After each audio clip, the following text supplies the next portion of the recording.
Warner Brothers has finally unveiled the official trailer for director Bong Joon-ho's sci-fi dark comedy, Mickey 17, adapted from the novel Mickey 7 by author Edward Ashton. The trailer is pretty wild. With Bong Joon-ho's unique directing style and Robert Pattinson's quirky voice, there's bound to be some things you overlooked and didn't know. So let's dive into the 10 things you missed in the Mickey 17 trailer. The trailer begins with a spaceship traveling through the vastness of outer space. The scene is accompanied by a score reminiscent of the iconic opening theme from 2001: A Space Odyssey. We catch a glimpse of space colonist Mickey Barnes, played by Robert Pattinson, floating on the ship's hull, likely after doing some repairs. When asked if he's feeling any vertigo, he responds, "I guess I'm feeling a little dizzy." Robert Pattinson's voice in this film has caught everyone off guard. It's a bit nasally and quirky, a stark contrast to his performance in The Batman, with his intense delivery.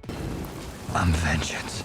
Suddenly, Mickey's hand is severed by a piece of space debris, leaving him to suffocate in the vacuum of space. As Dean Martin's classic Ain't That a Kick in the Head plays in the background to add some humor, we watch as Mickey's body is unceremoniously tossed into a fiery incinerator, while an entirely new body is being processed. Mickey's commentary cuts in. Now, I wouldn't be surprised if you were thinking at this point, what have I done? Returning to the beginning of Mickey's journey, we see a long line of people desperately trying to escape a planet suffering from brutal, unlivable weather conditions. Mickey enthusiastically applies to be an expendable, which surprises the woman processing his application, because it's a job that usually nobody wants. Being an expendable means you're essentially a disposable employee. These individuals take on the most dangerous jobs that are considered too risky for the rest of the crew. If an expendable dies, a new version of their body is regenerated to continue to work. What you might have missed on his application is that this expedition is set on a planet called Niflheim, a very dangerous ice world. Its name draws inspiration from Norse mythology, which depicts a cold, dark, misty realm of the dead. Next, we find Mickey wearing a medical apparatus over his head and body that looks both advanced and slightly ridiculous, with lab workers who treat him more like a human guinea pig than a person. They insert various chemicals and scan his body with high-tech devices. As we watch the scene unfold, it becomes evident just how exhausting this process is. Each time Mickey dies, the lab not only has to regenerate his body, but also has to download his most recent memories into the latest version of himself. One lab worker closely monitors a tube of gas that slowly fills the chamber where Mickey is seated. We see Naomi Ackie, who plays Nasha, Mickey's love interest, anxiously watching as he goes through this complicated process in the lab. She's clearly invested in what's happening and has a worried look on her face. One of the devices reads Arkitty, which could be an acronym or possibly a reference to the science fiction novel Spin Control by Chris Moriarty.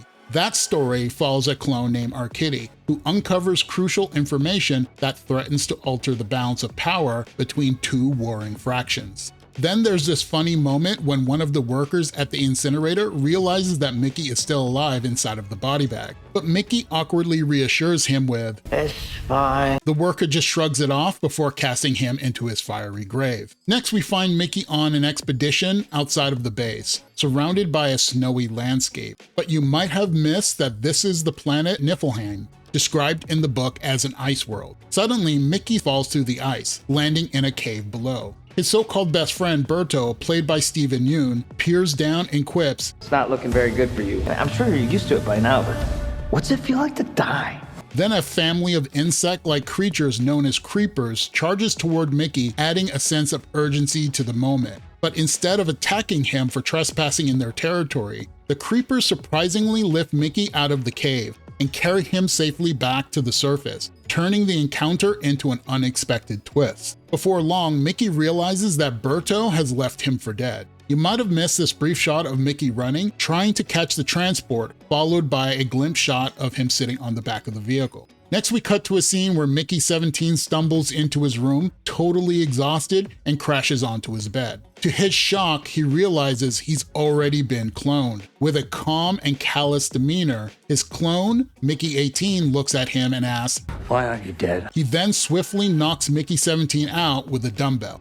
Scenes like this are really fun to watch. It requires perfect timing and coordination to capture shots like this with one actor, and I can only imagine how long it took everyone involved to get it right. The contrast between the two Mickeys is striking. Mickey 18 is far more aggressive than Mickey 17. This raises a crucial question: are they really the same person? This dilemma lies at the heart of the film's central premise. The story heavily draws from the thought experiment known as the ship of Theseus, which explores whether an object remains the same when all of its original components have been replaced over time. Next, we see 3 men being arrested for being multiples, each holding tablets that display their names, phone numbers, and other details like case IDs. But if you look closer, the top of the screen reads Ashton Police Department, which is likely a nod to the book's author, Edward Ashton. We then hear the voice of the colony commander, Hieronymus Marshall, played by Mark Ruffalo, stating, "In the case of multiples, we exterminate every individual."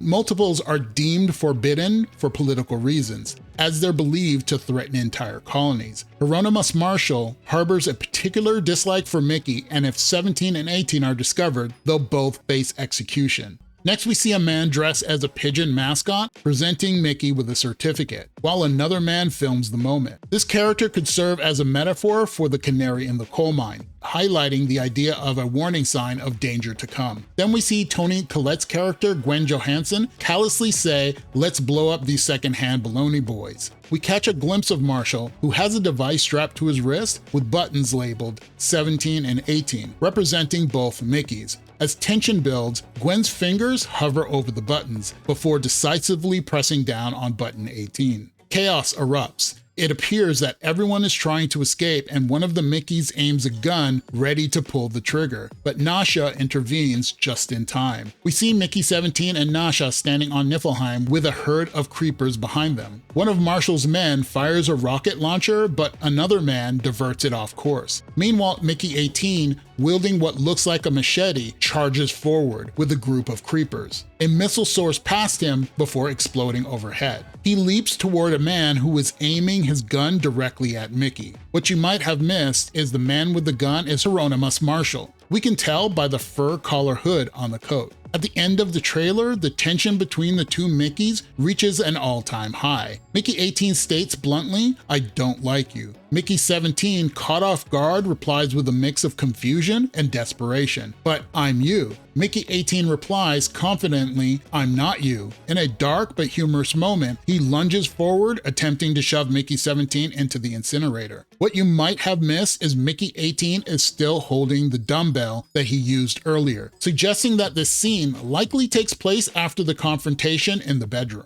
There you have it, 10 plus things you might have missed in the Mickey 17 trailer. What do you think about the Mickey 17 trailer? Tell me your thoughts in the comments below, because I really want to know what you think. And don't forget to like and subscribe to the Cinema Maverick channel for more content like this. Thanks for watching, and I'll see you in the next video.